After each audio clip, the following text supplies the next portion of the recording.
Dr. Albert Bourla has said, "I'm Greek by birth, American by choice." According to him, his growing up as the son of Holocaust survivors in Greece and becoming the CEO of Pfizer was something that could only happen in America. Dr. Bourla was born in Saloniki, Greece. He is a doctor of veterinary medicine and holds a PhD in the biotechnology of reproduction from the Veterinary School of Aristotle University. He joined Pfizer in 1993, moving to the United States with his wife when he was 34. During his nearly 3 decades at Pfizer, Albert has held a number of executive positions in various fields and lived in 9 different cities in 5 countries. Leading teams across 5 continents, he has a deep understanding of patients' needs around the world. Upon becoming CEO of Pfizer in 2019, he steered the company to become more science-driven and invest more in research and development. The ultimate challenge to all the major drug development companies came with the onset of the COVID-19 pandemic. With determination and while assuming great financial risk, Bourla inspired his team to accomplish what appeared to be impossible. Pfizer delivered a safe and effective vaccine in merely 9 months, a process that normally takes 8 to 10 years. The people of Israel, along with countless others in the world, are forever grateful to him for that. Both of my parents were born in Thessaloniki. The Sephardi community was the core of the city.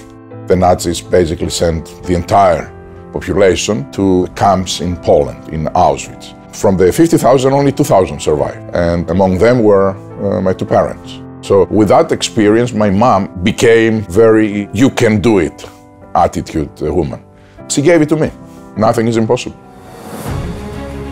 The project of developing the vaccine was very, very complicated.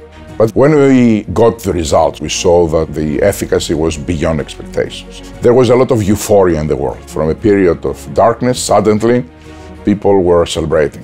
Now we have something that could give us our life back. I know that it's not going to be as quick as people thought.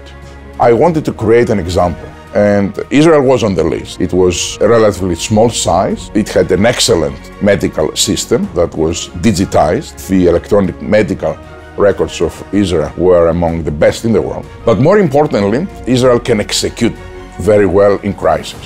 And the terms were very simple. We will give you vaccines ahead of everyone else. Your promise is, 1, to execute very quickly your vaccination campaign, and 2, to publish everything. We couldn't find a better partner, not only because it exceeded any expectations in vaccinating very large parts of the population, but also the data that they were able to generate became the golden standard for every health authority in the world to predict what needs to be done.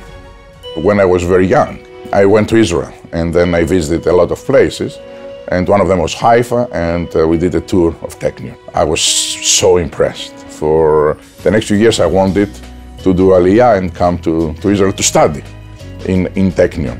Eventually, it didn't happen, but fast forward, I'm receiving a call from the president of Technion, who was among the first institutions to announce me that they would like to give me a doctorate degree. I was really humbled and grateful.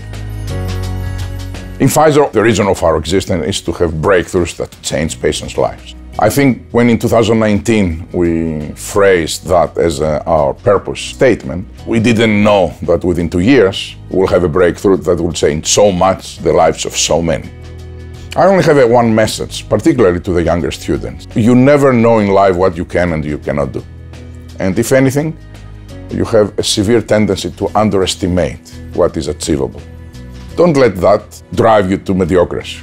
Just think high. Think big. You will be surprised how much you can achieve if you believe that you can do it.